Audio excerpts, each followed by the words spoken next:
अस्सलाम वालेकुम dear students. आज हम अपना लेक्चर नंबर 23 स्टार्ट करने जा रहे हैं, जिसमें हम mathematical method by SM. Yusuf chapter number 11, जिसमें हम इन्वर्स लैप्लास ट्रांसफॉर्म को डिस्कस कर रहे हैं। उसकी एक्सरसाइज 11.2 का question number 19 and question number 20 हम आज के लेक्चर में डिस्कस करेंगे। ठीक है, सो बात करते हैं सबसे पहले हम क्वेश्चन नंबर 19 की। सबसे पहले इसकी स्टेटमेंट को देखते हैं। स्टेटमेंट में हमारे पास कुछ इस तरह से दी हुई है। ठीक है, स्टेटमेंट को देखते हमें अंदाज़ा हो गया कि हमने यहाँ पर भी तकरीबन यूनिट स्टेप फंक्शन का ही अप्लाई करने वाले हैं, लेकिन उससे पहले हम थोड़ी सी सिंप्लीफिकेशन करेंगे, यानी कि इस चीज़ को हम सिंप्लीफाई करेंगे बाय यूजिंग पार्शियल फ्रैक्शन। सबसे पहले यहाँ नीचे से यहाँ से हमने एस को कॉमन ले लिया। ठीक है, अंदर हमारे पास ये चीज़ रहेगी। अब इस चीज़ के ऊपर हम अप्लाई करेंगे पार्शियल फ्रैक्शन। जब हम पार्शियल फ्रैक्शन के मुताबिक इसको ओपन करेंगे तो यही चीज़ आ जाएगी। ठीक है, तो सॉल्व करने के बाद हमारे पास जो यहाँ पर जो ए बी और सी दिए हुए इनकी वैल्यूज़ हमें ये मिलती हैं। ठीक है, बाई पार्शियल फ्रैक्शन। तो ये आप लोग रफ पर भी कर सकते हैं। जब हम इन वैल्यूज़ को इक्वेशन नंबर 1 में यानी कि इस इक्वेशन में पुट करेंगे तो ये हमारे पास कुछ इस तरह से फॉर्म बन जाएगी। ठीक है, यानी कि ये वाली जो हमारे पास इक्वेशन 1 थी ना, इसकी जगह पे हमने ये आ गई। फिर हमने ए बी सी की जगह पे जब उसकी वैल्यूज़ पुट करके इस तमाम इक्वेशन को जब इसके जगह पे पुट करेंगे तो हमारे पास ये चीज़ बन जाएगी। ठीक है, तो इक्वेशन 1 हमें इस फॉर्म में मिल जाएगी। ठीक है स्टूडेंट, तो उसके बाद देखते हैं अब आगे। ठीक है, ये वाला इन तीनों के साथ मल्टीप्लाई हो रहा था, यहाँ पे हमने इन तीनों के साथ इसको मल्टीप्लाई करके लिया। ठीक है, अब हम इसके ऊपर अप्लाई कर देंगे इन्वर्स लैप्लास ट्रांसफॉर्म। तो यहाँ पर हमने इन सब के ऊपर इन्वर्स लैप्लास ट्रांसफॉर्म अप्लाई कर दिया। ठीक है, अब यहाँ पर भी देखें वही सेम फंक्शन आ रहे हैं हमारे पास। ठीक है, e raise to the power minus a multiply हो रहा है एफ ऑफ एस के साथ, तो इसका मतलब हम यूनिट स्टेप फंक्शन इसके ऊपर अप्लाई करेंगे। तो यूनिट स्टेप फंक्शन के मुताबिक हम इसको ओपन करते हैं। सबसे पहले देख लेते हैं यूनिट स्टेप फंक्शन हमारे पास क्या होता है। तो इसको हम थोड़ा सा जूम कर लेते हैं। ये होता है हमारे पास यूनिट स्टेप फंक्शन। ठीक है, यानी कि e raise to the power minus a s को हम यू ए टी की फॉर्म में ओपन करते हैं और एफ ऑफ एस को हम f of t minus a की फॉर्म में ओपन करते हैं। ठीक है, ये हमारे पास होता है यूनिट स्टेप फंक्शन। अब इसी के मुताबिक हम पहले इस फंक्शन को ओपन करते हैं। ठीक है, यानी कि अब इसकी जगह पर यानी कि e raise to the power minus 2s u2t आ गया। ठीक है, अब उसके बाद हमने ओपन करना है एफ ऑफ 1/s को। अब देखिए, जो अगर हम 1/s का अगर हम लैप्लास ट्रांसफॉर्म फाइंड करें तो वो किस चीज़ के बराबर होता है, 1 के बराबर होता है। ठीक है, अब 1 को जब हम इसके साथ मल्टीप्लाई करेंगे तो दोबारा हमारे पास ये चीज़ आ जाएगी। ठीक है, तो यहाँ पर 1 लिखने की ज़रूरत नहीं है। ये हमने इसको सॉल्व कर लिया। उसके बाद हम आ जाते हैं सेकंड फंक्शन। यहाँ पर ये वाला जो -4 है, ये -4 वैसे आ गया। ठीक है, उसके बाद हम इस चीज़ को ओपन करते हैं तो e raise to the power -2s u2t आ गया। ठीक है, सिंपल है। उसके बाद एफ ऑफ एक्स को ओपन करते हैं। ठीक है, ये अब लिखा हुआ है 1/s-2, अब यानी कि लिखा हुआ है 1/s-a। जब हम इसको इन्वर्स लैप्लास ट्रांसफॉर्म के मुताबिक इसको क्लोज करेंगे तो ये किस चीज़ के बराबर होता है, 1/s-a किसके बराबर होता है, e raise to the power a t के बराबर होता है। ठीक है, तो यहाँ पर हमने इसको लिख लिया e raise to the power 2t। अब इसमें से हम -2 क्यों कर रहे हैं, क्योंकि हमें पता है हम यूनिट स्टेप फंक्शन के मुताबिक t में से -a को फाइंड करना, तो a की वैल्यू यहाँ पर हमारे पास 2 है तो हमने -2 कर लिया। ठीक है स्टूडेंट, अब इसी तरह हम तीसरा फंक्शन है उसको ओपन कर लेंगे। यहाँ पर e raise to the power minus ये वाला जो 3 है ये यहाँ पर वैसे आ गया। E raise to the power -2s को हमने u2t की फॉर्म में लिख लिया। आगे एफ ऑफ एस को सॉल्व करते हैं। एफ ऑफ एस यहाँ पर हमारे पास क्या है, 1/s-3, यानी कि 1/s-a लिखा हुआ है और ये किसका फार्मूला होता है, e raise to the power a t। यहाँ पर a की जगह पर 3 है तो e raise to the power 3t। अब यहाँ पर t-2 क्यों लिखा है, क्योंकि यूनिट स्टेप फंक्शन के मुताबिक हमने t में से a को माइनस करना, तो वो हमने माइनस कर दिया। ठीक है स्टूडेंट, तो ये हमने इसको सॉल्व कर लिया यूनिट स्टेप फंक्शन के मुताबिक। आगे इसकी थोड़ी सी एक स्टेप की कैलकुलेशन वो कर लेते हैं। यहाँ पर भी u2t आ रहा है, यहाँ पर भी u2 ऑफ t आ रहा है, यहाँ पर भी u2 ऑफ t आ रहा है, तो इसको हमने कॉमन ले लिया, अंदर हमारे पास ये चीज़ रहेगी। ठीक है स्टूडेंट, तो यहाँ पे ऊपर 2 को भी अंदर मल्टीप्लाई करके लिख लिया, यहाँ पर यहाँ से हमने 3 को भी मल्टीप्लाई करके लिख लिया कुछ इस फॉर्म में। यही हमारे पास इसका फाइनल आंसर है। ठीक है स्टूडेंट, तो ये था हमारे पास क्वेश्चन नंबर 19। तो इसका भी आप स्क्रीनशॉट ले सकते हैं। ठीक है, तो इसके साथ ही हम नेक्स्ट बात करते हैं क्वेश्चन नंबर 20 की।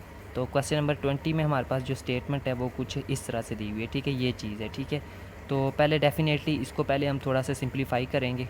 तो सिंप्लीफाई इसको हम कर लेते हैं। सबसे पहली बात यहाँ पर s² - 10s, इसको कंप्लीट फार्मूला बनाने के लिए हमने यहाँ पर अपनी तरफ से 25 को ऐड भी कर लिया और -25 भी कर लिया। ठीक है, साथ में 26 यहाँ पर वैसे आ रहा है। ठीक है, अब हमें पता है कि ये जो चीज़ है हमारे पास पहली 3 टर्म्स किसके बराबर है, s - 5 होल स्क्वायर है। अब आगे 26 में से -25 किया तो यहाँ से क्या रहेगा +1 रहेगा, ठीक है।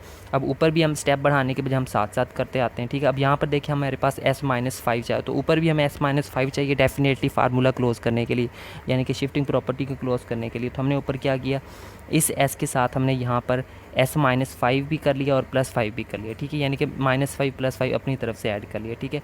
तो अगले स्टेप में जब ये वाला s-5 तो s-5 की सूरत में हमने उसको एज इट इज़ लिख लिया, ठीक है। उसके बाद ये जो +5 है ये जब इस 3 के साथ मल्टीप्लाई होगा 5 3 = 15, 15 - 7 किया तो हमारे पास ये आ गया, ठीक है। फिर चलो ठीक है, यहाँ पर हमने इसको स्टेप वाइज कर लिया, +15 आ गया, -17 आ गया, ठीक है। नेक्स्ट स्टेप में इसको सॉल्व कर लेते हैं यहाँ पर, ठीक है। तो ये हो गया। अब यहाँ पर देखिए ये 15 - 7 किया तो क्या रह जाएगा, पीछे 8 रह जाएगा, ठीक है। और यहाँ पर ये जो 1 है, ये जो यानी कि 1 आ रहा था हमारे पास, उसको हमने क्या लिख लिया, 1 का स्केयर वाली फॉर्म में लिख लिया, ठीक है। अब ये हमारे पास कौन सी प्रॉपर्टी बन रही है, इतने सारे क्वेश्चन कर चुके हैं तो हमें समझ आ रही है डेफिनेटली यहाँ पर। चलें ठीक है, उससे तो प्रॉपर्टी को देखने से पहले हम इसको ओपन फॉर्म है तो इसको हमने अलग-अलग से लिख लिया, ठीक है। ये हमारे पास एक फंक्शन है, एक फंक्शन, ये दोनों आपस में प्लस हो रहे हैं तो उसको हमने अलग-अलग करके लिख लिया, ठीक है। तो ये चीज़ हो गई। तो अब यहाँ से हमने देखें 3 को कॉमन ले लिया, तो और यहाँ से हमने 8 को भी बाहर निकाल के लिए, अंदर हमारे पास ये चीज़ें रह गई, ठीक है स्टूडेंट।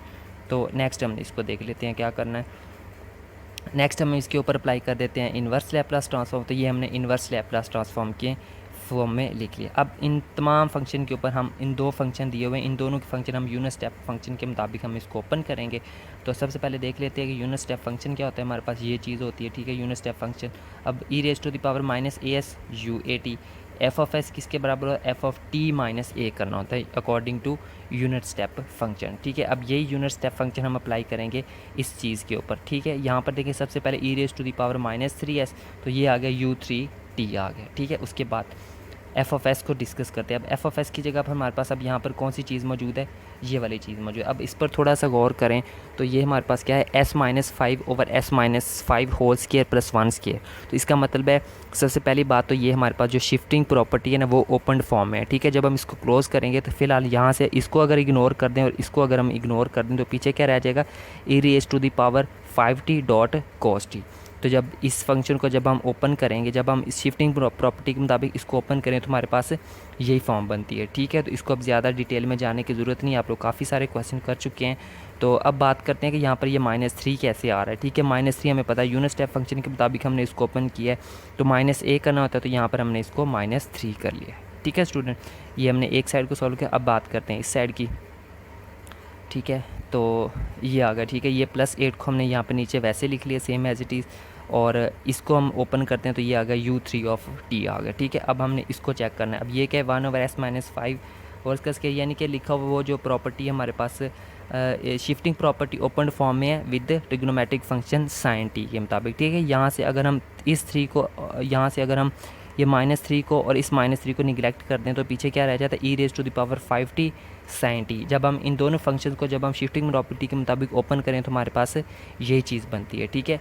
तो अब बात करते हैं कि यहाँ पर हमारे पास -3 कैसे आ रहा है t के साथ, ये वाला जो है, ये वाला -3 कैसे आ रहा है। हमें पता है यूनिट स्टेप फंक्शन के मुताबिक इसको ओपन कर रहे हैं तो उसके मुताबिक जहाँ पर t आ रहा होता है वहाँ से हमने -1 करना होता है। यहाँ पर a की जगह पर हमारे पास वैल्यू है -3 कर दिया हमने, ठीक है स्टूडेंट। तो ये था हमारे पास यूनिट स्टेप फंक्शन के मुताबिक हमने इसको कर लिया है, सॉल्व कर लिया। नेक्स्ट एक स्टेप इसको और कर लेते हैं कि हमारे पास कुछ चीज़ें कॉमन आ रही हैं तो इनको कॉमन ले लें। u3t दोनों में आ रहा है, साथ में यहाँ पर हमारे पास e⁻⁵ × t-3 आ रहा है, ठीक है। तो उसको भी हमने कॉमन ले लिया, अंदर हमारे पास ये चीज़ रह गई। तो इसी के साथ ये हमारा क्वेश्चन नंबर 20 भी आई थिंक सॉल्व हो चुका है, ठीक है।